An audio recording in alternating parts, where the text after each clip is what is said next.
Nasamsam ang mahigit 68,000 halaga ng shabu sa isinagawang by-bus operation ng mga operatiba sa sitio Calatrava, Barangay Cugon, Balingasag, Misamis Oriental nito lamang 5 ng Setyembre taong kasalukuyan. Kinilala ni Police Major Renz Marion D. Serrano, officer in charge ng Balingasag MPS, ang suspect na si alias Bong, 45 anyos, at residente ng nasabing lugar. Nakumpiska sa suspect ang kabuuang 10 grams ng hinihinalang shabu na may standard drug price na 68,000 pesos at iba pang mga drug paraphernalia.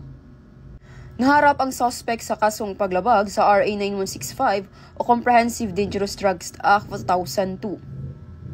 Mula dito sa Camp Capistrano, Busa, Cagayan de Oro City, ako ay inyong Police News Network correspondent, Patrolwoman Rhea P. Sanchez, alagad ng batas, tagataguyod ng Balitang Pulis.